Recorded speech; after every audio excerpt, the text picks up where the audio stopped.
and welcome to this recording of the Stress and Anxiety webinar from September 2022. This webinar itself was born out of conversations that we've had with parents and guardians over a number of months coming up to September, but informed from conversations across the year around the lived experiences of young people with dyslexia and their experiences with stress and anxiety. This webinar itself is not from the perspective of a psychologist. It is built from the information from within the information team. As we said, from working directly with parents. So if anybody has any further questions or are looking for insight into signposting or supports for a young person who might be struggling with their well-being or general mental health, we would guide you to contact your GP or other youth mental health services. Super. So we'll jump into it, folks. It's beneficial framing this conversation in the evening to give a brief overview of what dyslexia is. So over the last year, we've had ourselves within the Dyslexia Association a learning journey in reframing our working definition of dyslexia.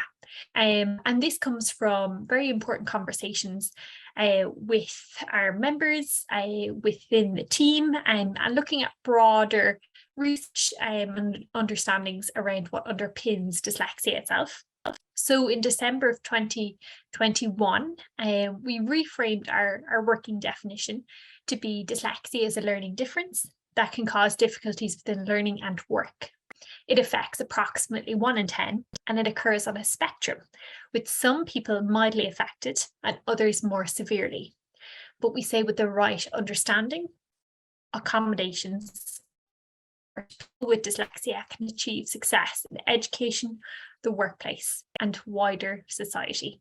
So we see huge value in bringing our awareness and taking every day as a learning day when it comes to understanding dyslexia and what it means for our young people.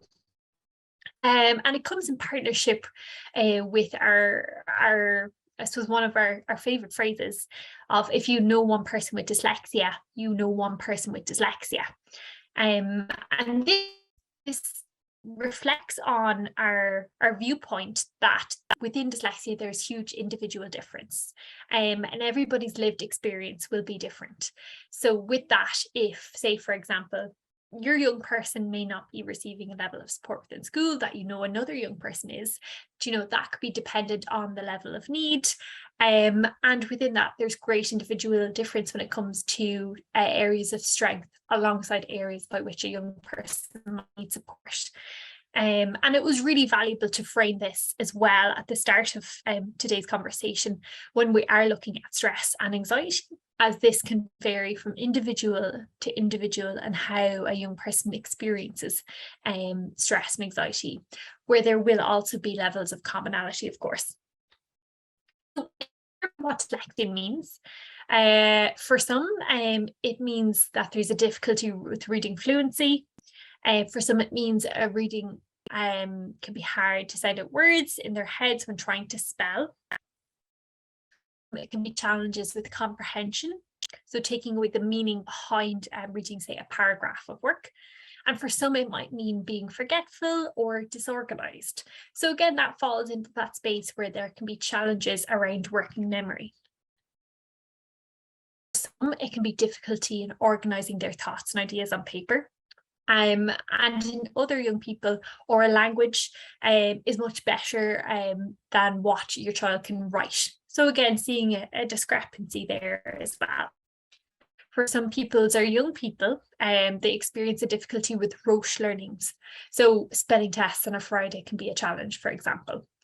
And some experience a difficulty with languages. Now that could speak to an area of Irish or indeed in second level and the modern foreign language, such as French or Spanish. So dyslexia is not. It's not a disease, it's not a life sentence or a foregone conclusion that your child will never learn to read or spell. And this is really valuable to highlight because we have many conversations with young people through our Dyslexia Me project, by which, although our working understanding of dyslexia has moved on leaps and bounds over the last number of years, myths can still happen within playgrounds. They can still happen, within private conversations. So it's really, really valuable to reinforce these healthy conversations at home, and myth bust what is for what isn't. It's also not an excuse to give up easily and not try. And it should be a barrier in accessing education. So just to highlight, again, through looking at some of the challenges that may exist for a young person with dyslexia, alongside the myth busting there, a really good friend of mine, Ben, posed it to me that dyslexia is a puzzle, not a problem. And this reflected his own lived experience growing up with dyslexia. And we would say there's a recipe or a number of blocks that fit together in terms of information, advocacy, determination, and support. That of which, when come together, can really foster and enhance our young person's working understanding of dyslexia means for them through their development and how this can change over time. As we said, information being clear and consistent, communication between parents, guardians, and school, advocacy, so having the confidence to ask for help when it's needed, and speaking up in cases by which you might need more clarity, support, looking at quality, not quantity. This very much speaks to meeting the best interests of the young person themselves, and determination, so confidence to know that your best is good enough. And this is a message we would reinforce for parents, guardians, alongside young people themselves.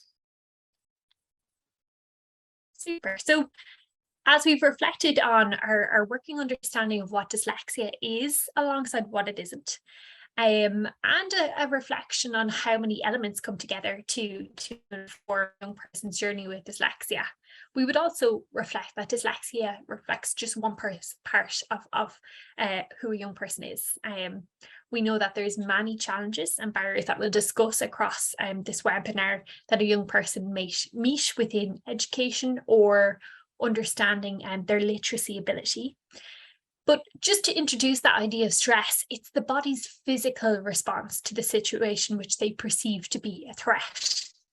This is the fight or flight mode.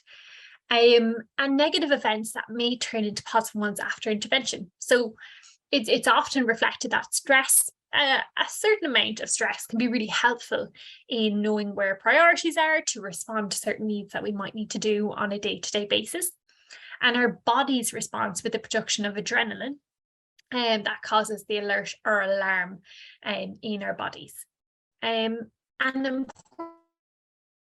what we discussed dyslexia is that it can link with past experiences. So I suppose we can all think of examples of what stress might look like within our young person when it comes to headaches, easily fatigued, loss of appetite, heartbeat racing faster, unable to sleep, upset tummy, and lightheaded or dizziness. And the value of looking at stress as a physical reaction within a young person is it could speak to a number of difficulties that they might have within school or outside of school as well. And it's very often we hear within the information team symptoms or indicators such as headaches or an upset tummy on the way to school on a Friday before a spelling test. Or indeed, when we look at maybe a young person who's very easily fatigued, that could be through how hard they've worked to get through the day, but also in terms of the other factors that we want to really mitigate, if at all possible, in terms of a young person's sleep or indeed a loss of appetite. So what is the normal levels of stress? It's a very common question, and where it comes into conversation, maybe from a parent saying, I don't know, how hard to push them on certain things, or the teacher is pointing out X, Y, and Z in terms of their physical illness, whereas we might know actually this could be as a result of stress that they're experiencing because of challenges that they might be having within school, or barriers that they have that we can put accommodations in place for as well. So it's really, really valuable as a parent or guardian to set the tone for what's normal. it shouldn't be normal for any young person within primary or second level education to feel sick or nauseous on the way to school. It shouldn't be normal, coming up to a test to have, there's always going to be a case of having a level of stress to push ourselves, or having a little bit of the butterflies in the tummy of nerves before walking into an exam hall. But if this is overstepping your young person's lived experience and how they are on a day-to-day basis, that's where we need to pull back and have really important and valuable conversations with your young person of how they're feeling and identifying that feeling for them. What are your young persons learning about difference? What are young people learning about differences and expectations? So again, this speaks to that space of education and their schooling, but what do they know about their dyslexia, how this can be impacting their experience, and setting their expectations. So often within our parents and our teaching courses, we reference this idea of differentiated work. What can we do to make sure we're hitting the key priority learning, while also being able to remove that level of stress? So if it's taking us, 45 minutes to get through the spellings of an evening, what can we do to maybe reduce that, or to be able to have a very healthy conversation with both the young person and the school themselves directly? And as we say, setting the value of healthy boundaries. If something like schoolwork, or indeed a young person's relationship with, say, reading for of avoidance, being able to set healthy boundaries and expectations of what we're asking them to do. There's always going to be things that we don't enjoy doing that are going to be good for us. Like we say, if we brushed our teeth for 15 minutes a day, we probably begrudge that as well.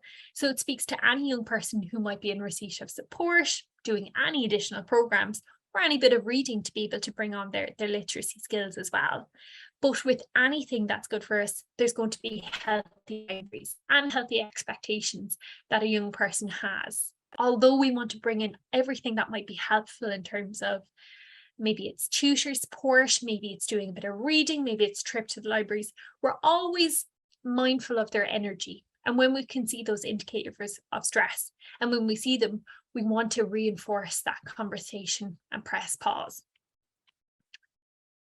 I thought it would be valuable to bring up this idea of dyslexia and failure as well, as it speaks to this area of stress, or sometimes when stress is building up for a young person. So for a young person with dyslexia, a fear of failure is extremely impactful in shaping a young person's ability to engage with learning. So although this talk itself is not framed around dyslexia and self-esteem, a young person's opinion or perspective they hold of themselves, it can shape their lived experience with stress. And again, where we're setting our expectations of them. It can be very difficult as a parent to know what we're expecting. So that's where broader conversations with the young person themselves alongside school, if it speaks to a space of schoolwork, will be really, really valuable. And when we speak of a fear of failure, it's also informed by our reaction. So when we speak about a young person's broader well-being, that's in response to how they respond to the ups and downs of daily life. And for some young people with dyslexia, failure can be really, really impactful in terms of a young person being very distraught, say with the results of a test, or saying, I always get this wrong, or I can never do that, leading to other tendencies such as maybe an anxious avoidance behaviour. However, being able to address the emotion at that time with open, active acknowledgement can be really helpful. And again, bringing in that healthy conversation where appropriate around what dyslexia is, what it might mean for a young person as well. Before I go into anxiety, I might just reflect on that idea of dyslexia and failure, by which no young person wants to be too different from their peers. They want to fit in, and they want to have the same work and do the same tasks and have the same opportunities, just like we all would. So with that, being able to explain and acknowledge why things might be slightly different within their work to help them work to their strengths can be really, really helpful. And usually when we're having this conversation of stress, anxiety is also brought into the mix. So anxiety is that state of worry for what might be. So with that, for some young people with dyslexia, it can be a constant. It can be a huge reflection of their lived experience on a day-to-day basis within school, not knowing when a teacher will ask them to read out loud, not knowing who might have to correct their spelling tests, the level of working expectation that they might have upon them within secondary school. Teachers are there to support a young person's learning and have their best interests at heart. But unfortunately, there's a number of challenges and barriers that exist for a young person to give their best within education when we sit within a system where our means are within writing and reading, core aspects that are required in many examination formats. You may feel anxious in certain situations, like we said, spelling tests, friends knowing about a certain accommodation, reading out loud. A young person with dyslexia might feel a level of anxiety of sending a text on WhatsApp or Snapchat to a pal or a friend, and there to be spelling mistakes there. So there might be a subdued amount of anxiety there, but what we teach them within that learning journey from 7 to 17 will be different, and the response will be different. But being acknowledging of all the factors that are at play there as well are really, really valuable. And like we said, the examples outside of school, so like sending a text to a friend, writing a card, a young person might become anxious about this, but how we can respond. We always respond and try to immediately remove any stress, remove any anxiety, to keep them as happy and content as they can be, because we don't want to see them stressed and we don't want to see them anxious. But there's great learning in those moments to be able to help them manage that, and to be able to build a sense of resilience, and when faced with challenging tasks or aspects that we'll have to do on a day-to-day basis. And looking at how anxiety can play into the lived experience of anybody who might be experiencing anxiety, but looking at through the lens of dyslexia, it can alter behaviours, it can alter feelings, it can alter thinking, and it can alter, as I said, those physical symptoms, very much bleeding into that space of what stress looks like when presented in a young person. And this can be really, really helpful to understand, like we all have, those scenarios at the kitchen table where things get very heated very, very quickly. Or, a young person's relationship with maybe a peer that might not be presenting with the same challenges, or a sibling. And the feelings that they have towards themselves when they are very anxious can be really distorted and very different to how we view, a young person views themselves in the midst of the summer when they're, maybe attending their favourite activity in a summer camp. And they might have high levels of self-esteem and, feel that they're managing and coping very, very well. So presented in challenging scenarios, there will be higher levels of anxiety. It can impact in all the ways of the communication we have with them, but that they have with others and themselves as well. So really, really valuable to bring into conversations with school, conversations with the young person directly, or indeed peers if relevant, in terms of how we're responding and where the source of anxiety might lie. And it speaks to this area of knowing your young person's pressure points, or points by which, they might come home as if anxious or going to school. And for somebody who might be feeling very anxious, it can be difficult to identify, as we know, what the specific source of anxiety is, especially if it might be a number of things.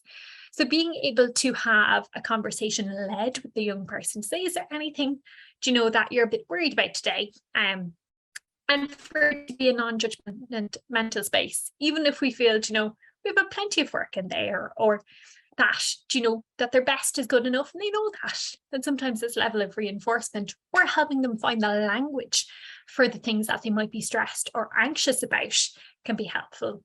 And again, that falls into that space of self-advocacy and advocating for your young person around what might help manage that stress or manage that pressure a little bit better.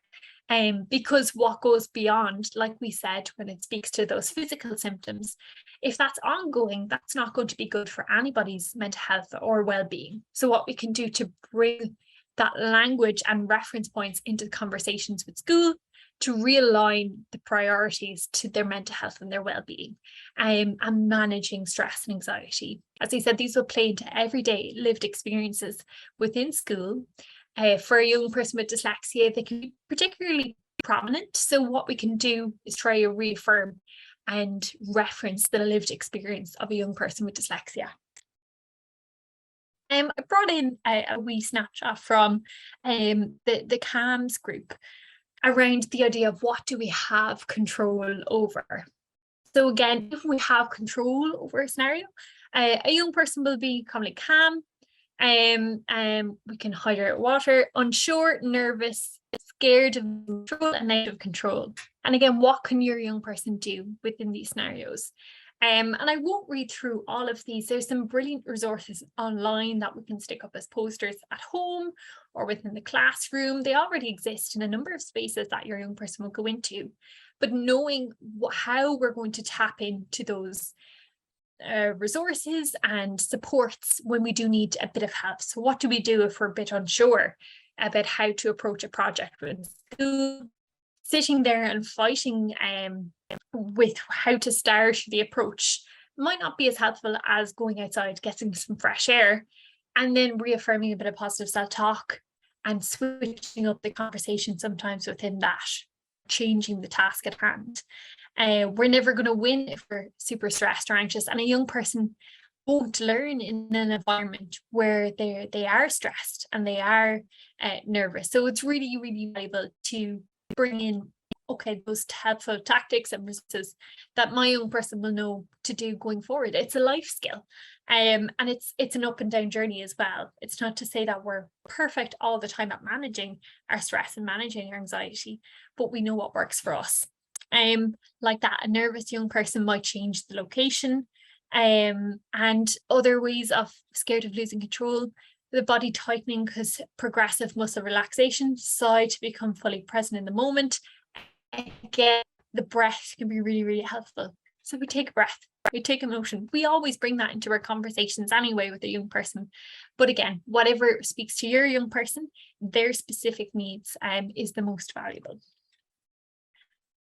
In terms of other strategies and supports within the space, sense making can be one of the most valuable aspects. And we would say every young person who's dyslexic has the right to know that they're dyslexic. Unfortunately, there can be waiting at the moment for assessments, and at present, a young person might be on that journey, or they might have recently known that they have dyslexia, or they've known for a period of time. So being able to bring in, where relevant, that conversation around what dyslexia means, if certain aspects of their lived experience within school or outside might be bringing up those kind of grey areas by which they don't know how to gain a sense of control of it or what it means for them. Navigating conversations at home with active listening. So active listening, reinforcing, it speaks to what we'd refer to as positive, unconditional positive regard. That, in whatever moment that a moment of stress or anxiety takes over you, will listen, will actively acknowledge, and will problem solve when the time's right. From experience, in a moment of huge anxiety, it isn't always helpful in that moment to hear all the things that you need to hear. So being able to see where your young person's at, whether it's going for, a walk outside or having dinner and then coming back, or sometimes in the car when we don't have to make eye contact and we're heading from A to B, we can bring back that and reaffirm those moments with them as well. The supports and resources which can be put in place through problem solving. And again, this is no onus on a young person to know or expect what these resources are, but being able to say, look, a conversation is much better. It's everything off the same hymn sheet. So how can we look at removing certain barriers? How can we bring, the value of where my young person is at, socially, emotionally, alongside their mental health, outside of any academic priorities the school might have? They'll take what's in the best interest of your young person. It's not a weakness to be able to bring that to the school. And if a young person is happy within confidence, even to speak for a parent, a young person, a teacher that they really get on with within a secondary school space, or indeed it could be, with a class teacher within primary school. The more we know, the more we can do to try and remove areas of stress and anxiety. And that's a really, really valuable thing for a young person to know, especially moving forward towards life, to say, actually, if something is getting on top of me, there is things we can do. And it doesn't disregard how I feel in the moment. It doesn't mean that, on my own, there's a responsibility on me to suss this out, or that I'm only reliant on the solutions coming from other people, that it's a collective thing in some cases. And, it comes to a space of resilience, as we said, and also self-advocacy. And that's always going to be formed by being able to know the information and know where to go with it, and identify what the perceived threats are. And again, that's through the conversations we have. It might not be a big deal when we're trying to get through homework before dinner time, but there can be other spaces that a young person can explore in a safe and a brave environment, as to what they are finding difficult, what they're trying to make sense of within school or outside school, in terms of navigating what their strengths are, navigating the areas that they find difficult, and how we can move forward from there. Like the school are really, really valuable in a space of advocacy, and really being able to reinforce what the lived experience of dyslexia is. So understanding, as we said, dyslexia for what it is alongside what it isn't. Your own myth-busting journey with your young person can be reaffirmed with the school as well. Advocating for the social emotional well-being of your young person, regaining a sense of ownership and control. And asking for help does not mean it's the wrong way to approach it, or that you're weak by any means. It's being able to take it as a really positive step, and setting the expectation alongside a review period. This speaks to maybe any accommodation that's put in place to help a young person. And again, it's really, really valuable to say, look, can we chat about this in a couple of weeks? Because we're very conscious at home at how they're coping, how they're managing. But it'd be really good to know and to be able to reinforce that within school as well. Because like we know, a young person can receive loads of praise and they don't want to hear it from a parent or a guardian. But it can be really helpful to hear from other people, especially within school or indeed outside of school as well. And there's a silver bullet. Unfortunately, when it comes to navigating the stress and anxiety, it's a factor of lived experience. But alongside that, we know that it can impact through certain barriers within education, despite best efforts. So it's being able to take the recipe, a bit of trial and error. And also, like we said at the start of this talk, around knowing your young person best. So, actually, I think it'd be more valuable at this stage to check in with the GP, or to see if there's any other, emotional supports that might be in school. And it's going forward to know that actually being able to manage a young person's stress and anxiety, and for them to manage it for themselves alongside ongoing support, is a really, really healthy thing to do. And it might fall outside of what there's capacity and control for in terms of dyslexia, and actually speaking to broader mental health support, which thankfully we're moving forward within society to have more open and honest conversations about as well. And we're managing expectations of a young person throughout. So despite all the resources that they get from primary school, they will obviously be okay. They will be all good. So it's being able to take that alongside the values of where they are socially and emotionally throughout their journey in school. And it speaks to how we support a young person's development more generally. All the ways we can place value on their strengths, on their areas of interest, in the traits that they have as a person. So whether we can say they're extremely kind to their friends, or they're very, very giving and caring towards a grandparent or a family member. All these places that build up a sense of who they are and their sense of self. As we said, the acknowledgement of their strengths. Very often a young person with dyslexia can tell you all the areas that they don't have strength in. However, it's really, really important to be able to lead by where their interest and curiosity lies as well. Setting healthy boundaries and expectations around work, growth being uncomfortable, practice around a literacy area will not always be an easy journey, or a level of understanding of their sense of self. All of these things, growth is uncomfortable. And actually, when we're in that space of discomfort, it means that we're learning. But we're going to manage where our energy is. We're going to manage where our stress levels are. And we're going to set healthy boundaries and expectations with that, as we say. Opening us with feelings and emotions. Acknowledgement of how they're feeling through a positive reinforcement. Or even, being able to say, you look a bit upset. Did anything happen? Rather than placing that upon them in any specific way.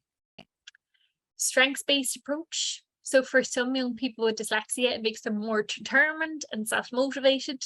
Some will go on to be excellent leaders due to their ability to delegate tasks and develop their strengths.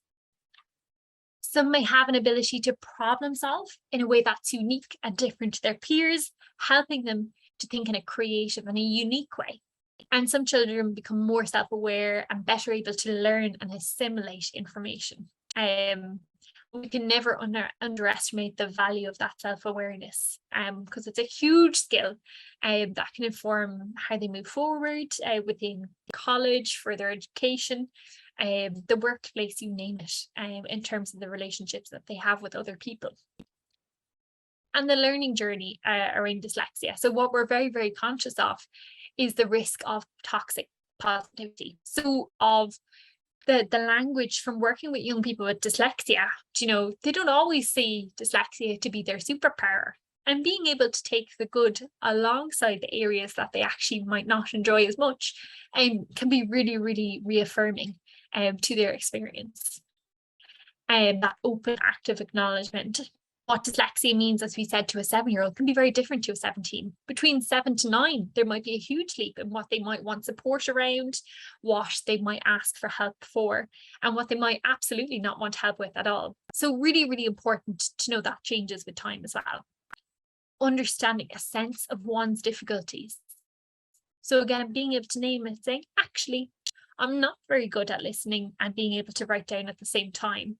However, I know when I listen back to something, I'm able to understand it straight away, and that everybody learns differently. Everybody can work to their strengths in different ways. Acceptance that dyslexia is just one part of who you are. And that's absolutely fine. Sometimes that feels a bigger picture after an assessment, or when you're maybe going into an state exam here and you feel that you can see areas that you have difficulty with laid out in front of you. But again, that might be a heightened time, a heightened experience. It doesn't reflect a lived experience beyond. As we said within our working definition, we can see dyslexia in what an individual has been asked to do and in what context. It's specific learning difficulty affecting specific skill sets and areas. It's not impacting a general ability in all areas. And your young person best. Lead with that, especially when it comes to the area of mental health and well-being. Areas of stress and anxiety can be exaggerated. And there's never a stage your young person going forward might not need to dip into a service or receive extra guidance and support. So being able to reaffirm that from an early age was as a really, really positive skill to have. Just in terms of some further signposting, we would encourage, as we said, any kind of further queries around stress or anxiety specifically to link in with local GP services or youth mental health services like CAMS or Jigsaw are brilliant within the area. And there's also some fantastic resources out there around school refusal that we'll be able to link from the Dyslexia Association directly as well if anybody has any further queries in this area. But I'd like to say thank you so much. And if you have any further queries, do dip into the Dyslexia Association at info@dyslexia.ie or to give us a call or link in through our website. So thank you very much. And hopefully we'll be able to talk to you soon if needed.